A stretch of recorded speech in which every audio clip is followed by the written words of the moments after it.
Hello guys, let's start with chapter 2, The Sound of Music. This chapter is divided into two parts, and this chapter is talking about two biggest musicians, Evelyn Glennie and Bismillah Khan. Evelyn Glennie, she is one of the biggest multi-percussionist. She was completely deaf and then also she was a great musician, and she was from Scotland. If we talk about Bismillah Khan, he was one of the great Shehnai player. He was the one who popularized Shehnai in the whole world, and he was basically from Bihar, India. Let's start with part 1, story of Evelyn Glennie. Rush hour crowds jostle for position on the underground train platform. Jostle का मतलब होता है pushing roughly, धक्का मुक्की होना, और platform is the area where we stand and wait for our train. तो underground train platform पे बहुत ज़्यादा क्राउड है, वहाँ पर बहुत ज़्यादा धक्का मुक्की हो रही है, and there is a slight girl looking younger than her 17 years was nervous yet excited. वहीं पर एक लड़की है, बहुत ज़्यादा स्लिम है, तो उसको स्लाइट गर्ल बोलेंगे. तो स्लाइट गर्ल है और वो बहुत ज़्यादा नर्वस है और बहुत ज़्यादा एक्साइटेड भी है. और वो नर्वस और एक्साइटेड क्यों है? As she felt the vibrations of the approaching train. तो जब वो approaching train means coming train, तो जो ट्रेन उसके पास आ रही है उसकी वाइब्रेशंस को फील कर कर वो बहुत ज़्यादा नर्वस हो रही है, लेकिन खुश भी हो रही है, एक्साइटेड भी हो रही है. It was her first day at the prestigious royal academy of music in London. तो आज उसका फर्स्ट डे है लंदन के म्यूजिक अकेडमी में. Academy is school for training. तो और ये जो अकेडमी स्कूल है ये बहुत ही ज़्यादा प्रेस्टिजियस है. प्रेस्टिजियस मतलब रेप्यूटेड है. And daunting enough for any teenager fresh from the Scottish farm. Scottish farm से हमें पता लगता है that she is from Scotland, और वो स्कॉटलैंड से सीधा कहाँ जा रही है? London. So for her Scotland से सीधा लंदन जाना is little daunting. Daunting means frightening. Frightening होगा क्योंकि वो एक सीधा स्कॉटिश फार्म से सीधा लंदन जा रही है. But this aspiring musician faced a bigger challenge than most. तो ये उसके लिए एक बहुत बड़ा चैलेंज तो है, लेकिन इससे भी बड़े चैलेंजेस उसने अपनी लाइफ में फेस किए हुए हैं. और एस्पायरिंग म्यूजिशियन मतलब एस्पायर मतलब होता है डिज़ायर टू डू समथिंग. तो इस एस्पायरिंग म्यूजिशियन ने और भी बड़े बड़े चैलेंजेस फेस किए हुए हैं, और सबसे बड़ा चैलेंज है she was profoundly deaf. Profoundly deaf मतलब होता है कम्प्लीटली डेफ, मतलब she can't listen anything. She had a hearing problem. यहाँ से एवलिन ग्लेनी की लाइफ की स्टोरी स्टार्ट होती है. Evelyn Glennie's loss of hearing had been gradual. तो ये जो उनकी हियरिंग प्रॉब्लम थी ये ग्रेजुअल थी, मतलब स्लोली स्लोली इंक्रीज हुई. वो बचपन से ही डेफ नहीं थी. Her mother remembers noticing something was wrong when the 8-year-old Evelyn was waiting to play the piano. तो उनको पियानो प्ले करना था, और जब वो 8 साल की थी तब उनकी मॉम को पता लगा कि उनको कुछ इश्यूज़ हैं. They called her name and she didn't move. तो जब उनका नाम बुलाया गया तो उनको एवलिन ग्लेनी को उनका नाम नहीं सुनाई दिया. I suddenly realized she hadn't heard, says Isabel Glennie. Isabel Glennie is her mother. तो जब एवलिन ग्लेनी ने अपना नाम नहीं सुना तो तब इजाबेल ग्लेनी को पता लगा कि उनको कुछ इश्यूज़ हैं. For quite a while, Evelyn managed to conceal her growing deafness from friends and teachers. For quite a while मतलब कुछ टाइम तक के लिए वो अपनी ये जो डेफनेस की जो प्रॉब्लम थी, ये जो डेफनेस थी उसको कंसील कर पाई. कंसील मतलब छुपा पाई अपने फ्रेंड्स और टीचर्स से. But by the time she was 11, her marks had deteriorated and her headmistress urged her parents to take her to a specialist. तो जब वो 11 years की होती हैं तो तब उनके मार्क्स जो हैं वो बहुत ही ज़्यादा डेटोरिएट होने लग जाते हैं, मतलब बहुत ही ज़्यादा वर्स होने लग जाते हैं, मार्क्स बहुत कम आने लग जाते हैं. और उनकी जो हेड मिस्ट्रेस हैं वो अर्ज करती है, मतलब वो रिक्वेस्ट करती हैं उनके पेरेंट्स से कि आप इसको किसी स्पेशलिस्ट के पास लेकर जाइए. It was then discovered that her hearing was severely impaired. और जब वो स्पेशलिस्ट के पास जाती हैं तो तब पता लगता है उनकी ये जो हियरिंग प्रॉब्लम है वो बहुत ही ज़्यादा सीवियरली वीकेंड हो चुकी है, बहुत ही ज़्यादा ख़राब हो चुकी है. As a result of a gradual nerve damage. वो प्रॉब्लम क्या थी कि एक जो नर्व होती है वो धीरे धीरे ग्रेजुअल मतलब स्लोली वो धीरे धीरे वो डैमेज हो रही है. They were advised that she should be fitted with hearing aids. तो स्पेशलिस्ट उनको hearing aids की एडवाइस देते हैं, मतलब एक जो कान की मशीन आती है डेफ पीपल के लिए, and sent to a school for the deaf, और उनको एक स्पेशल स्कूल में भेजा जाए. Everything suddenly looked black. says Evelyn. तो जब ये चीज़ एवलिन को स्पेशलिस्ट बताते हैं तो उनका रिएक्शन होता है कि एवरीथिंग सडनली लुक्ड ब्लैक. और ऐसा क्यों? Because she was a normal child and within a second she got to know that she has some issues. और वो एक उनको एक स्पेशल स्कूल में भेजा जाएगा और उनकी जो ये नर्व है वो सीवियरली बहुत ज़्यादा डैमेज हो चुकी है. So that was her reaction. But Evelyn was not going to give up. Evelyn decide कर चुकी थी कि वो गिव अप नहीं करेंगी. She was determined to lead a normal life और एक नॉर्मल लाइफ ही जिएंगी and pursue her interest in music. और वो अपना करियर भी डिसाइड कर चुकी थी कि वो अपना करियर म्यूज़िक में ही बनाएंगी. One day she noticed a girl playing a xylophone and decided that she wanted to play too. तो एक दिन वो एक लड़की को xylophone प्ले करते हुए देखती है. xylophone is a musical instrument which you can see and decided कि वो भी इसी को प्ले करेंगी. Most of the teachers discouraged her. उनके जितनी भी टीचर्स थी वो उनको बोलती हैं that you can do this, तुम्हें कुछ अपने हिसाब से करियर चूज़ करना चाहिए, म्यूज़िक तुम नहीं प्ले कर पाओगे. But percussionist Ron Forbes spotted her potential. पर जब वो रॉन फॉर्ब से मिलती हैं तो वो उनके पोटेंशियल को समझ पाते हैं कि that she can achieve something in music. And percussionist क्या होता है? It's a person who plays drum और तबला, जो डिफरेंट टाइप के इंस्ट्रूमेंट्स को प्ले करते हैं. He began by tuning two large drums to different notes. Don't listen through your ears, he would say. तो जब वो रॉन फॉर्ब से मिली थी वो उनके पोटेंशियल को समझ पाए और उन्होंने उनको एक ही सजेशन दिया that don't listen through your ears, try to sense it some other way. कि तुम अपने कानों से सुनने की कोशिश मत करो, उसको किसी और म्यूज़िक को किसी और तरीके से सेंस करने की कोशिश करो, उसको फील करो, म्यूज़िक को फील करो. Says Evelyn, suddenly I realized I could feel the higher drum from the waist up and the lower one from the waist down. तो जब एवलिन रॉन फॉर्ब से म्यूज़िक सीखती थी तो वो हमेशा बेयरफुट बैठती थी ताकि वो जो म्यूज़िक की जो वाइब्रेशन है उसको फील कर सके अपनी बॉडी में. So that's why she was able to feel the higher drum from the waist up and the lower one from the waist down. Forbes repeated the exercise. वो उनको यही चीज़ हर बार सिखाते थे and soon Evelyn discovered that she could sense certain notes in different parts of her body. तो अब वो जो music वो जो सीख रही थी रॉन फॉर्ब से उसको अपनी बॉडी में फील करना उन्होंने स्टार्ट कर दिया था. I had learned to open my mind and body to sounds and vibrations. तो वो कैसे उसको फील कर रही थी? She was not hearing the music. तो वो हियर नहीं कर रही थी, वो क्या फील कर रही थी? साउंड्स और वाइब्रेशंस को फील कर रही थी. Okay, the rest was share determination and hard work. तो अब उन्होंने वाइब्रेशंस को, साउंड को फील करना स्टार्ट कर दिया था और बाकी जो भी था वो share determination, share means complete determination और हार्ड वर्क था उनका जो उन्होंने अपनी लाइफ में अचीव किया. तो यहाँ से हम एवलिन ग्लेनी की ग्रोथ को देखेंगे, कैसे उनको म्यूज़िक फील्ड में ग्रोथ मिलती है. She never looked back from that point onwards. तो जब वो साउंड्स और वाइब्रेशन को फील कर कर म्यूज़िक प्ले करने लगी उसके बाद she never looked back. She toured the United Kingdom with the youth orchestra and by the time she was 16 she had decided to make music her life. तो वो टूर्ड means मतलब घूमना. तो वो यूके जाती है with a youth orchestra. Orchestra is what? Is a group of musicians जो different musics play करते हैं, म्यूजिक इंस्ट्रूमेंट्स.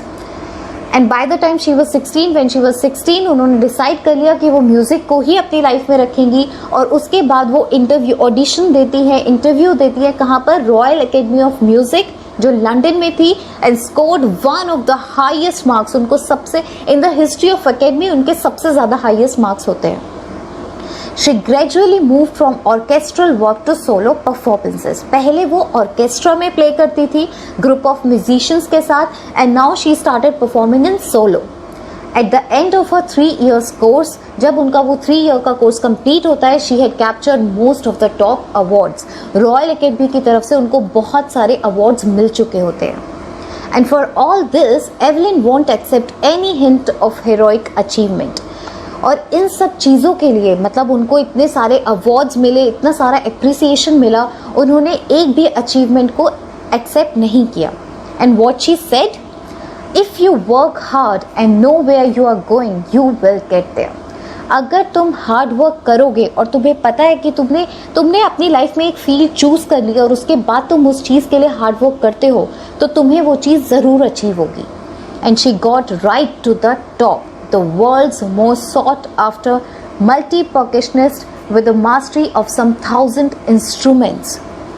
मतलब अब वो एक मल्टी परकशनिस्ट बन चुकी थी और उनको 1000 मतलब मोर देन 1000 इंस्ट्रूमेंट्स उनको प्ले करने आते थे। एंड हेक्टिक इंटरनेशनल स्केड्यूल होने के बाद भी उन्होंने इतना हार्ड वर्क किया कि कहाँ उनको स्टार्टिंग में उनके टीचर्स बोल रहे थे कि तुम एक ज़ाइलोफोन तक प्ले नहीं कर सकते, और अब इतने टाइम बाद उनको उनके हार्ड वर्क से उनको ये अचीवमेंट हासिल हुई। It is intriguing to watch Evelyn function so effortlessly without hearing. Intriguing मतलब होता है exciting, fascinating। मतलब ये बहुत ही ज़्यादा exciting था कि एक लड़की जिसको hearing issues है, जो सुन नहीं सकती, जो profoundly deaf है, completely deaf, वो इतने effortlessly music को play कर रही है। In our 2-hour discussion, she never missed a word.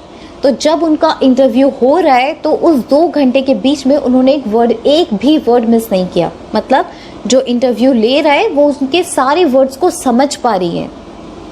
और तब वो क्या बोलती हैं, Men with bushy beards give me a trouble, क्योंकि वो लिप सिंग देख रही हैं, वो लिप्स रीड कर रही हैं। तो जो bushy beards जो होते हैं वो जब वो लोग बोलते हैं तो उनको थोड़ी, एवलिन क्लेनी को थोड़ी सी प्रॉब्लम होती है और वो ये बोलकर she laughed. It is not just watching the lips, it's the whole face. तो वो कह रही है कि मैं सिर्फ लिप्स रीड नहीं करती हूँ, मैं पूरा फेस देखती हूँ, उनके एक्सप्रेशंस देखती हूँ, specially the eyes. She speaks flawlessly with the Scottish lilt. तो ये जो वो बोलती हैं वो बहुत ही फ्लॉलेस वे में बोलती हैं और अपने स्कॉटिश लिल्ट मतलब होता है वे ऑफ स्पीकिंग, बोलने का तरीका। तो वो स्कॉटिश लैंग्वेज में इंटरव्यू दे रही हैं, तो स्कॉटिश लैंग्वेज में वो बहुत ही फ्लॉलेसली बोल रही हैं और वो ये कह रही हैं कि मैं जब भी किसी को देखती हूँ, उनकी बातें सुनती हूँ, तो मैं लिप्स रीड करती हूँ, उनका होल फेस रीड करती हूँ, एक्सप्रेशंस देखती हूँ, आईज देखती हूँ। My speech is clear because I could hear till I was 11। जब तक वो 11 ईयर्स की नहीं हुई थी तब तक उनको थोड़ा बहुत सुनाई देता था, इसी वजह से उनकी जो स्पीच थी वो बहुत क्लियर थी, वो क्लियरली बोल पाती थी। But that doesn't explain how she managed to learn French and master basic Japanese. तो मतलब इसका मतलब आफ्टर 11 years उन्होंने, जब वो 11 साल के बाद उन्होंने फ्रेंच और जापानीज भी उनको आ गई थी, और नो वन नोज कि उन्होंने ये इन सब चीज़ों में मास्टरी कैसे हासिल की। As for music, she explains, it pours in through every part of my body. It tingles in the skin, my cheekbones and even my hair. तो यहाँ वो बोल रही हैं, यहाँ वो बता रही हैं कि म्यूज़िक इज़ एवरीवेयर। वो म्यूज़िक को कहीं अपनी बॉडी के हर एक पार्ट में फील कर रही हैं, स्किन में फील कर रही हैं, चीक बोन्स में फील कर रही हैं, इवन उनके हेयर में भी वो अपने म्यूज़िक को फील कर पा रही हैं। इतना ज़्यादा पैशन था उनमें। When she plays the xylophone, she can sense the sound passing up the stick into her fingertips. जब वो xylophone प्ले करती हैं तो वो जो स्टिक से जो साउंड आ रही है वो उसको अपनी फिंगर टिप्स तक पे भी फील कर पाती हैं। By leaning against the drums, she can feel the resonance flowing into her body. और जब वो ड्रम प्ले करती हैं तो जो ड्रम की जो गूंज है वो अपनी पूरी बॉडी में उसको फील कर पाती है। Resonance means echo of sound, मतलब गूंज। On a wooden platform, she removes her shoes so that the vibration pass through her bare foot. तो जब वो वुडन प्लेटफॉर्म पे बैठती हैं तो वो बेयरफुट बैठती हैं ताकि वो जो प्ले कर रही है म्यूज़िक के जो साउंड है, जो वाइब्रेशन है, वो उसको अपनी पूरी बॉडी में फील कर सके। Not surprisingly Evelyn delights her audiences. Delight का मतलब होता है प्लीज़ होना, तो ऑडियंसेस उनको देखकर बहुत ज़्यादा प्लीज़ हो जाती थी, बहुत ही ज़्यादा खुश हो जाती थी। अब यहाँ से हम उनके अवार्ड्स के बारे में देखेंगे। In 1991, she was presented with the Royal Philharmonic Society prestigious Soloist of the Year award. 1991 में उन्हें Soloist of the Year का अवार्ड भी मिलता है। Prestigious मतलब होता है reputed, तो reputed Soloist of the Year award उनको मिलता है। ये अवार्ड जो था वो बहुत ही ज़्यादा reputed था, बहुत ही ज़्यादा इम्पोर्टेंस थी। Says master percussionist James Blade. Percussionist कौन होता है? Person who plays drum, tabla, so जो इस टाइप के इंस्ट्रूमेंट्स को प्ले करता है उसको हम percussionist बोलते हैं. तो जेम्स ब्लेड उनके लिए बहुत ही प्यारी, बहुत ही ब्यूटीफुल लाइन्स बोलते हैं. God may have taken her hearing, but he has given her back something extraordinary. कुछ बहुत ही ज़्यादा extraordinary उनको भगवान ने दिया है. What we hear, she feels. जो चीज़ें हम सुनते हैं वो उनको सुनती नहीं है, वो उनको फील करती हैं. Far more deeply than any of us. हम चीज़ों को, हम म्यूज़िक को सिर्फ सुनते हैं और वो उस म्यूज़िक को फील करती हैं. That is why she expresses music so beautifully. तभी वो म्यूज़िक को इतने अच्छे से, इतने प्यार से उसको एक्सप्रेस कर पाती हैं कि आज वो इतनी बड़ी म्यूजिशियन है. Evelyn confesses that she is something of a workaholic. Evelyn confess करती है कि वो वर्कोहॉलिक है. वर्कोहॉलिक मतलब जो घंटों काम करता है, जो बहुत ही ज़्यादा वर्क करता है. That person who can work for long hours, so that is workaholic. I have just got to work, often harder than classical musicians. मतलब मुझे बस काम करना है. मेरी लाइफ में सिर्फ ये है कि मैं बस काम करती रहूँ और मैं इतना ज़्यादा, मैं क्लासिकल म्यूजिशियन से भी ज़्यादा हार्ड वर्क करती हूँ. But the reward are enormous. मतलब if I am workaholic, it's not like कि मैं इस चीज़ से बहुत ज़्यादा सैड हूँ कि मुझे इतना काम करना पड़ता है. मैं इनफैक्ट इस चीज़ से बहुत ज़्यादा खुश हूँ क्योंकि उसके जो रिवॉर्ड्स है वो बहुत ज़्यादा enormous है. enormous मतलब बहुत ही ज़्यादा है. large in quantity मतलब उसके रिवॉर्ड्स बहुत ही ज़्यादा हैं. Apart from the regular concerts मतलब कि वो रेगुलर कॉन्सर्ट्स भी करती हैं और फ्री कॉन्सर्ट्स भी करती है प्रिजन्स में, हॉस्पिटल्स में. She also gives high priority to classes for young musicians. और वो प्रायोरिटी देती हैं किसको? क्लासेस फॉर यंग म्यूजिशियंस को. मतलब जो यंग म्यूजिशियंस हैं, जो एस्पायर, जो कुछ बनना चाहते हैं, वो उनको भी क्लासेस देती हैं. Anne Richland of the Beethoven Fund for Deaf Children says she is a shining inspiration for deaf children. वो deaf children के लिए बहुत बड़ी इंस्पिरेशन है. They see that there is nowhere that they can't go. तो जब def children के लिए बहुत ही बड़ी इंस्पिरेशन है क्योंकि उनको ऐसा लगता है कि अगर एवलिन ग्लेनी इतना सब कुछ अचीव कर सकती हैं अपनी लाइफ में तो वो लोग भी कर सकते हैं. Evelyn Glennie has already accomplished more than most people twice her age. तो वो अपनी लाइफ में बहुत कुछ अकम्प्लिश कर चुकी है, बहुत कुछ अचीव कर चुकी हैं. She has brought percussion to the front of the orchestra and demonstrated that it can be very moving. तो वो percussion को फ्रंट पर लेकर आई, उन्होंने सोलो परफॉर्मेंसेस दी और वो लोगों को बहुत ज़्यादा अच्छी लगी, बहुत ही ज़्यादा मूविंग लगी. She has given inspiration to those who are handicapped, people who look to her and say, मतलब जो handicapped people है वो उनके लिए भी बहुत बड़ी इंस्पिरेशन है और वो उनको देखकर क्या बोलते हैं?